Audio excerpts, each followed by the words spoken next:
Hey, what's up, everybody? I just want to say thank y'all for taking the time out for doing this virtual thing. I'm excited to get started in Arizona. Hope everyone's family as well. Staying safe during this time. But yeah, man, let's start this. Let's start this. DeAndre, Darren over at BCCardinals.com. I'm curious, when this started coming down, were you surprised at all that there was a trade? When did you hear about it possibly being Arizona, and just your reactions when you first got dealt to the Cardinals? So I kind of heard, little rumor talks about, being traded really last year, the beginning of last year, from some people, that I felt like I trusted that actually knew. So it wasn't a big surprise to me after the year. I was prepared for it. And, once I found out, actually I was working out with my boy Julio Jones. We were in LA and was working out and, seeing some stuff early that morning about it, talked to some people that, know some, some trusted people. And, they kind of told me, Arizona's one team that, that is probably on the radar. And, I was very excited actually about it because, what Arizona's been building, having a young quarterback, a young team, and also having veterans. So when I found out, I was actually working out in LA with my boy Julio. Hey, DeAndre, it's Josh Weinfuss with ESPN. First off, what do you think of Kyler, and what do you think of this offense, and how tough do you think it's going to be to pick it up and learn it, considering OTA's minicamp will all be truncated to a point? What are you going to have to do for that to happen? Yeah, I think in order for that to happen, in order for me to catch up with this offense, is obviously going to take a lot of, just meetings outside of the facility. Communication is going to be key, but that's something that, we're working on now, meeting up together, just Kyler and I, just working out and, going over the offense. So I don't think it's going to be something that would be a big problem because we're professional athletes, and I've been in the NFL for 7 years and played under two different offenses. So, I'm familiar with offensive changes. So I think it'll be, pretty smooth. Andre, Scott Bordeaux from The Athletic. Congratulations on getting here to Arizona. There have been a lot of reports saying you're seeking a new contract. Is that the case? And Steve Keim said yesterday or Wednesday he's already started talks with your agent. Is that something you'll want to get done before training camp? That's between my agent and the organization. DeAndre Hopkins just goes out and work out every day to prepare myself to give my team opportunity to win a championship whenever that's possible. So everything behind closed doors, that's between my agent and the organization. Okay, next up, let's go Bob McManaman, Mike Jarecki, and Tressa. Hey, DeAndre, Bob McManaman, Arizona Republic, two-parter. Can you talk about your relationship with Fitz, how long it's been going on, what it's been like, and can you talk about also just your ability to stay durable for 7 years and not missing any games? How important is that to you? Staying durable and really only missing one game. I missed 2 games. One game was kind of, the end of the season, and I really didn't need to play, so my coach kind of set me out. Another game was, kind of similar. It was last year against Tennessee. So for me, I take a lot of pride in that, and being one of only few guys to have played the amount of games that I have played straight throughout the NFL career. I take a big pride in that. There's been many games that I could have set out, knowing my body and knowing what I was going through. But I feel like if I'm out there playing, no matter if it's 100 or 50%, that guys are going to see, that there's somebody out there that's tough, that's going to fight with them. So, I take a lot of pride in that, being durable. And it's also from the workouts that I do in the offseason, how I take care of my body outside of football, all the things I put in my body. because obviously for a guy to play that many games, you can say what you want, but he's doing something right to be able to be durable and play every down at that. And also my relationship with Fitzgerald, it's been one of those relationships that I've always respected his game. I've respected what he's done outside of football, probably more so just as a person and who he is and how he carried himself as a businessman. So Fitz always had, the utmost respect from myself. And he's actually reached out to me a couple of times before, and I reached out to him when I was holding out a couple of years ago. When I planned on holding out, I talked to Fitz about, what do you think about this? Should I do this? And, he basically said, just go back. Even if you said, 1 or 2 days, you don't want to be, that guy because your play is going to speak for itself. So, he's advised me during some times in the NFL as well. DeAndre, this is Tressa Tedrick with 3TV CBS 5. I just want to welcome you to Arizona in the Valley of the Sun. Thank you. And my question for you is, what have your conversations been like with other Cardinals players and just the welcome in general? The welcome has honestly, been overwhelming. I feel at home, even though I haven't even played a snap there. Those guys in the locker room, you can tell they have a lot of respect for me. And it's the same. And all the guys that I've talked to have said nothing but good things about the organization. And there's been a lot of the guys that I've talked to that's left there that's had nothing but great things to say about the coaches, the GM, and the owner. I played at Clemson with Andre Ellington and Jerome Brown. So, and also I played with DJ Swearinger in Houston. So those 3 guys right there, even though they wasn't there, they had nothing but great things to say about their locker room and the way that it's ran. So that's all. That's also been something that I felt that speaks highly about the organization when guys leave there, how highly they speak about it, and the guys there in the locker room, the young players, just reached out to me. I can tell they're hungry and, ready to play, ready to win.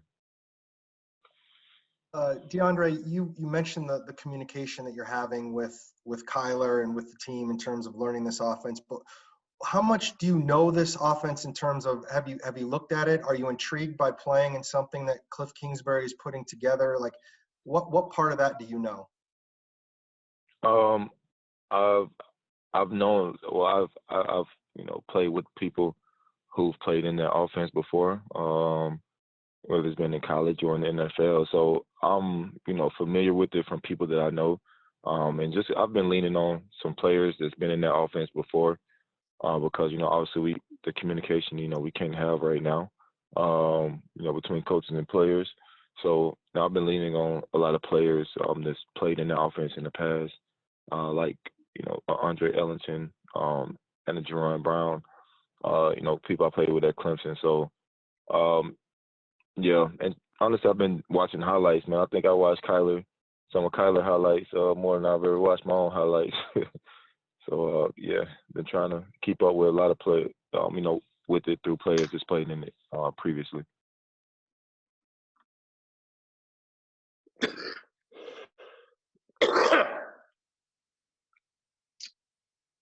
Okay, let's go Howard Balzer, Scott Bordeaux. Hi, DeAndre. I'm Howard Balzer from SI.com. Not to get into the weeds with the contract situation, but while that's going on behind closed doors, do you plan to participate in whatever virtual off-season workouts the team has? Yeah, like I said, that's between my agent and the team. I play football for a living, and I'm gonna do everything I can to catch up with the team when that date comes, when I can. DeAndre, you mentioned watching a lot of highlights of Kyler Murray. Does he in any way remind you of Deshaun Watson? Do you see some similarities in the way they play? Yeah, both of those guys are able to get out of situations with their feet. So that's one of the things. And also, they both keep their head downfield and trying to make that play, not just with their feet.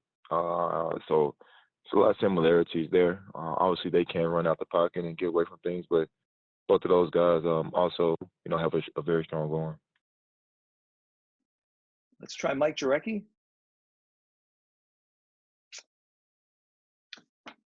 Not getting audio on Mike, so let's go to Darren Urban, please.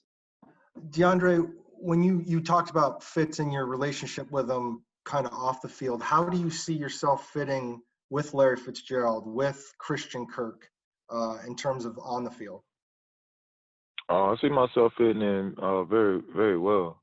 I know what I bring to the table. Those guys know what they bring to the table. And I feel like we're definitely going to push each other to make the team better. So I think I fit in well with those guys. Let's go to Bob McManaman. Hey, DeAndre, Kyler's been lobbying for CD Lamb. What do you think of Lamb as a prospect and what he might bring to your group and how good your receivers could be if you get a guy like that early? I really haven't watched much of CD Lamb. I'm not a big college follower unless it's Clemson. No, I'm just kidding. But CD Lamb's obviously a great receiver. I've been hearing a lot of comparisons between him and myself. So, if he's getting compared to me, I would love to have that guy on my team. Darren? DeAndre, when you're going through this right now and we don't know what's going to exactly happen with the offseason and what you're able to do, what is your regiment like right now to try and stay somewhat prepared and working out for football? My regimen, it's pretty much the same, adding a little, things in there because I'm not sure how, or when we can go back. But, I work, smart and hard, but my regimen is, it's pretty much the same. It's been tweaked a couple new things, but I got a new trainer last year, which helped me kind of overcome a couple of injuries. So I'm sticking, with that guy. But it's a lot of, I know I'm in a fast pace and a no-huddle offense, so obviously I have to make sure my endurance is where it needs to be once we get back started. So I'm pretty sure I'll be doing a lot of, up-tempo and fast-paced things in the offseason to help that. Cam Cox. Hey, DeAndre, welcome to Arizona. You made a pretty big donation to this community, I believe, right after the trade was announced. Why was that important to you to do that to your new community, the fact that you haven't even played it down for this team yet or the trade had even been finalized yet? It was big for me because that's always been a mission of mine and my family to give back and to make sure, we're helping the community that is obviously supporting us and allowing us to, to play there because with our fans and, people supporting, there's no NFL organizations. So, it's always been something big for my family and to do. And, Mr. Bidwell, he's been a great leader for the state, for the area, from, what I've been told. And, I thought it would be, cool for me to morally or financially support, that state in the whole. So, I reached out to Mr. Bidwell and asked him, how can I be involved or, how can I, help out? And, he suggested some things and, we kind of went from there. But, I thought it was very important for me to be involved in things in the community where I'm playing always. Next two, let's go McManaman, followed by Bordeaux. DeAndre, what kind of expectations are you going to set for yourself in 2020 and what kind of expectations do you have for your team this season? I always put the team expectations first. I feel like my expectations, will fall in line. But my expectations for myself is to come out and master the offense first and foremost, which is going to help everyone. It's a new offense for me, so that's my first task. And then, obviously, be at the level that I've been at the last 3, 4 or 5 years. And that comes with training. So, I hold myself to a high standard, always. So, and, team expectations. My team expectation is the same expectation that everyone plays football. I hope that expectation is to win a championship. I don't think anyone plays football not to win a championship. So obviously the division is first. So team expectation is the division championship, the conference championship, and then the big championship, which should be everyone who plays football mindset. DeAndre, you said you had heard rumors about a trade even going back to last season, but given your productivity and your durability, were you surprised you were traded? No, I wasn't surprised at all I was traded. Okay, let's go. We're going to wrap up with two more. Tressa, followed by Darren, and then we'll thank DeAndre for his time. Hi, DeAndre. Another question for you is kind of touching back on the question about giving back to your community. Where did you learn that, and why is it so important to you and your family? And with that, what kind of things have you been doing with this extra time during the quarantine? I learned giving back to my community at a real young age because not a lot of people gave back to my community at the time. And, obviously, we needed, people in my circumstances needed help, and no one gave back. So it was kind of like, man, if I ever get the opportunity to give back to these people that I'm around every day, I see need help, I am. So it was a hands-on learning experience for me, being on the opposite side of not having opportunities of people giving back. And then once I got to the NFL, I seen Andre Johnson, the things that he was doing for the community of Houston, having like a toy drive every Christmas, and just being a presence in the community. That was enough for me to see a true leader and a person that cares about more than football. So Andre Johnson was one of my biggest motivators of that once I got older. But things I've been doing now to give back is